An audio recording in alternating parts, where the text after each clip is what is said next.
kaleke kale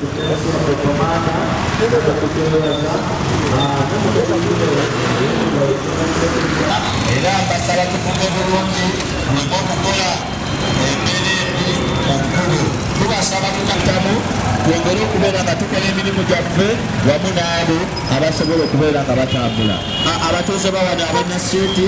nyongera okubakubiriza nti ekitongole kya USAID nga kyegase wamu ne Mukono Municipality okubakubiriza mutambule ne sanitayiza twongere okubeera nga tunaaza abantu baffe engalo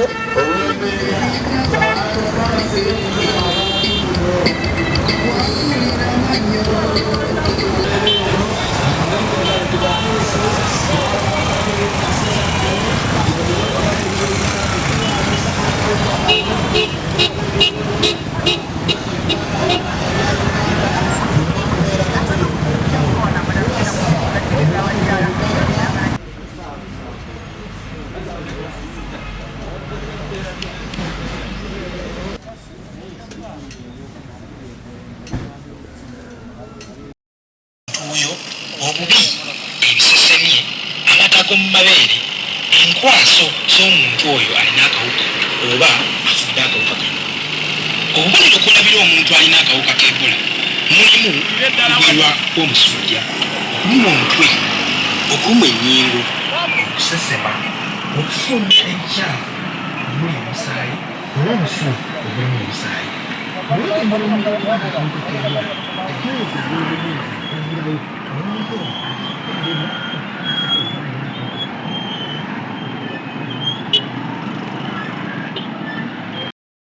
Wanje ebyangoma gye bitera okuwunzikira ndowooza mbeera nga ali wano mu muzannyo olaba batudde mu ddiiro ly'ekiro gataliiko nvuvu.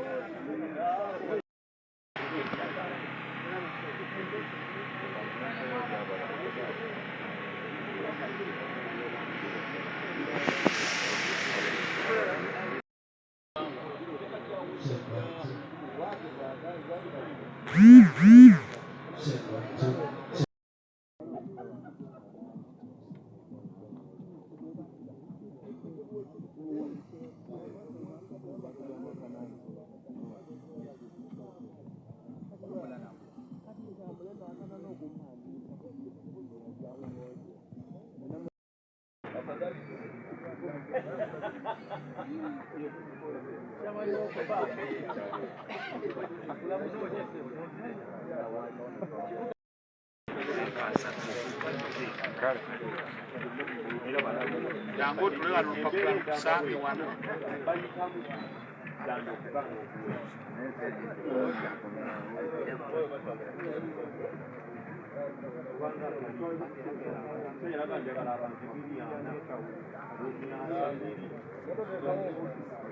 Sebo mukadde waffe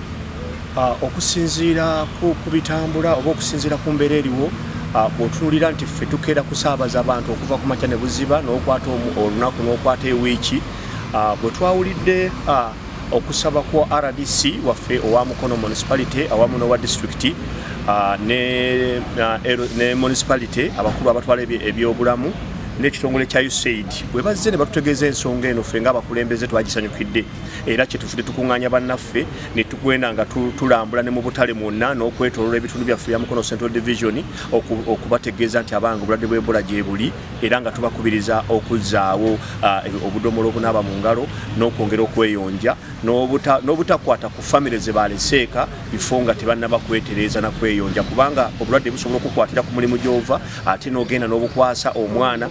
n'akwata ku maama bwe famire yo n'awaka bwetyo nebanga efunye obulwadde. So tufunye okusomesebwa wano ate naffe tugenda kuddayo ku masiteegi gaffe oba n'okusomesa abakulembeze mu masiteegi ag'enjawulo n'abamasiteegi basomese bannaabwe ku bikwata ku Ebola, ngeri ki gy'ajjamu ate ngeri ki gye tusobola okuba nti tumwekuumamu okubanga obutatukwata n'obutasaasaanya bulwadde. Obw'okutangira ekirwadde kya Ebola okusaasaana mu disitulikiti ey'Emukono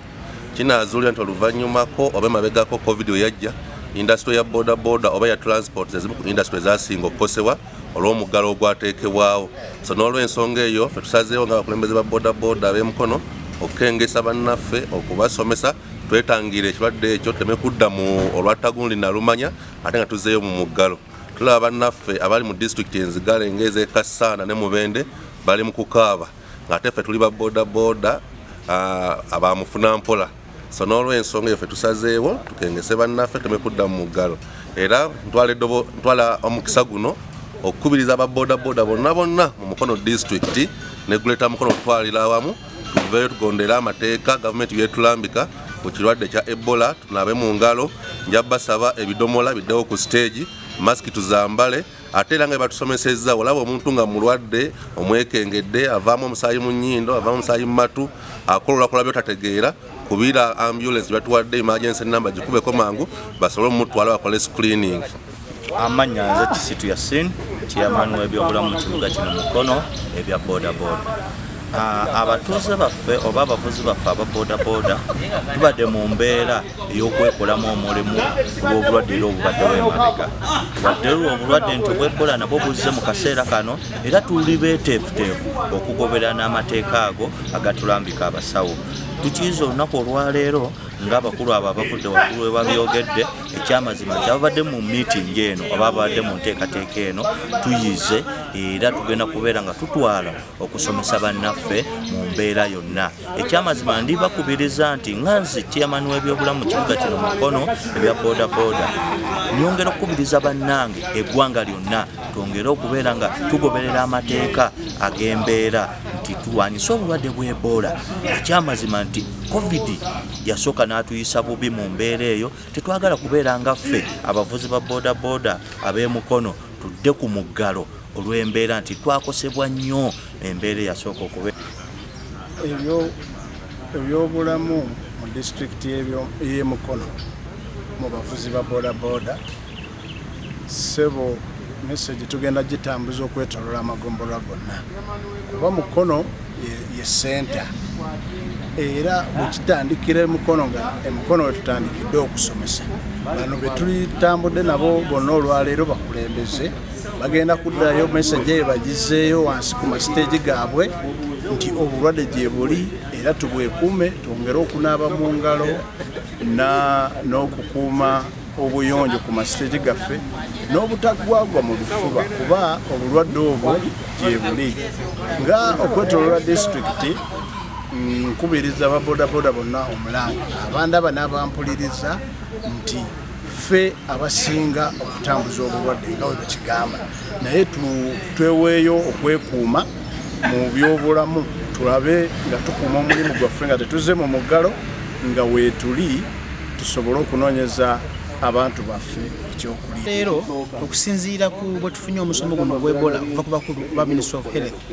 tusuubira nti ebyobulamu mu ba bodaboda ate nga si bokka n'abantu betutwala oba batwala bewaweeka ku piki zaabwe bigenda akyuka kubanga tusomye emisomo olwaleero ate nga si leero lwokka gavumenti ya Uganda ebadde nga etuwa emisomo nga tuyiga ne tusobola okuba nga tukipinga SOPs nti omuntu asobola okuba nga tutegeera measurement ezikozesebwa kubanga tukipinga SOPs za president ziyalagira. Kusuulira olwaleero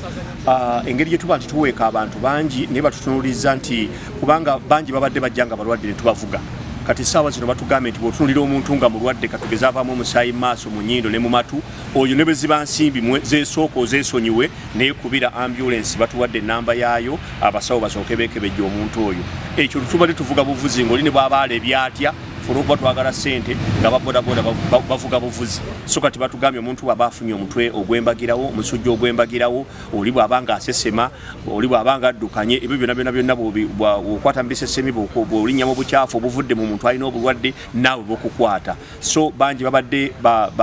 balinnya mu ngatto naddala kyetusinza okuyiga olwaleero nti eriyo abaami abayingira mu sitting room oba mu madiro gaabwe n'engatto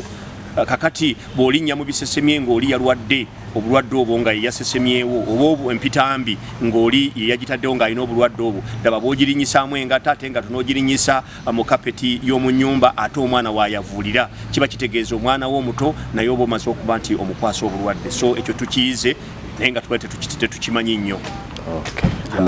Amanya Kiwanuka Suliman ssente wa babodaboda mu kibuga Mukono.